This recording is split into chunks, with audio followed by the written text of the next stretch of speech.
আসসালামু আলাইকুম রহমতুল্লাহ। কয়েকদিন যাবত একটা ভিডিও সোশ্যাল মিডিয়ায় দেখতেছিলাম। এই ঘটনাটা হচ্ছে নেত্রকোনা। নেত্রকোনা ঘটনাটা এটা কতটুকু সত্য এটা আল্লাহ তাআলা ভালো জানেন, আর যিনি করছেন উনি ভালো জানেন।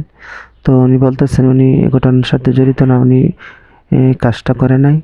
এ, যিনি প্রকৃতভাবে করছে তার বিচার করা হোক, আর সত্যতা যাচাই করা হোক। ওনার নিজের মুখে শোনেন, ভিডিওটা দেখেন উনি কি বলে।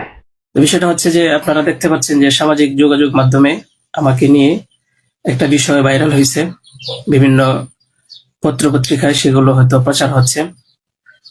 তো আমি আপনাদের বলবো যে এই বিষয়টার সাথে, যে বিষয়টা মেঘলা নামক একটা মেয়ে এবং আমার ছবি দিয়ে যে একটা অপপ্রচার করা হচ্ছে, অপবাদ রটানো হচ্ছে, এটার সাথে আমি কোনোভাবেই সম্পৃক্ত না। আমি এটার বিষয়ে কিছুই জানি না। আমি যদি বলি তাহলে বলবো যে মেয়েটা আমাদের এখানে পড়াশোনা করেছে, গত বছর পড়েছে এবং এর আগের বছরও পড়েছে। তো এর আগের বছর পূর্ণ বছর পড়াশোনা করার পরে সে আমাদের মাদ্রাসা থেকে চলে যায়। তো পরবর্তী বছর যখন মাদ্রাসা শুরু হলো তখন আমরা খোঁজ নিয়ে জানতে পারলাম যে কে কে আসে নাই। তো যারা যারা আসছে না তাদের মধ্যে সেও একজন ছিল, যে সে এখান থেকে চলে গেছে অন্য কোথাও। তো খবর নিয়ে জানতে পারলাম সে ঢাকা চলে গেছে, তার বাবা মার সাথে থাকে। বাবা মা সৎ বাবা, এবং মা অন্য কোথাও আগে বিয়ে বসছিল। তো বর্তমান যে বাবা আছে মেঘলা, তার মেয়ে না, বরং আগের বাবার মেয়ে সে। তো সে যখন ঢাকায় চলে গেল আমরা শুনলাম, তখন আমরা কিছু বলি নাই, ঠিক আছে, ঢাকায় তো পড়াশোনা বেশি হয়, তাহলে পড়ুক। আমরা আমাদের ক্লাস শুরু করে দিলাম। কিছুদিন যাওয়ার পরে দেখলাম আবার এই মেয়েটা আমাদের মাদ্রাসায় আসছে। তো আসার পরে জিজ্ঞাসা করা হলো যে কেন, কি অবস্থা, কোথা থেকে আসছো? সে বললো যে ঢাকায় চলে গেছিলাম, এখন নানা ভাই জোর করে নিয়ে আসছে আমারে।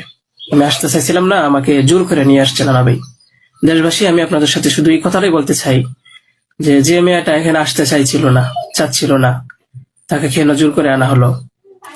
তাকে জোর করে আনার পিছনে কি কারণ ছিল বা তার কি স্বার্থ ছিল? পরবর্তীতে আমরা এটাও জানতে পারি যে এই মেয়েটা তার এই নানার সাথে রাতের বেলা ঘুমায়। সে নিজেই বলছে। কেন বলছে? যখন আমরা জিজ্ঞাসা করলাম যে তুমি হিজাব পরো না, অন্য মেয়েরা হিজাব পরে, তুমি বুরকা পরো না, অন্য মেয়েরা বুরকা পরে, কারণ তার চলাফেরা সম্পূর্ণ আলাদা ছিল। আপনারা চাইলে গ্রামে গিয়ে মাদ্রাসার ছাত্রছাত্রী যারা আছে তাদের সাথে কথা বলে দেখতে পারেন যে সে সম্পূর্ণ আলাদা ছিল। তার কোনো কিছুই আমাদের কমনের ভিতরে ছিল না, আমরা তাকে কন্ট্রোল করতে পারতেছিলাম না।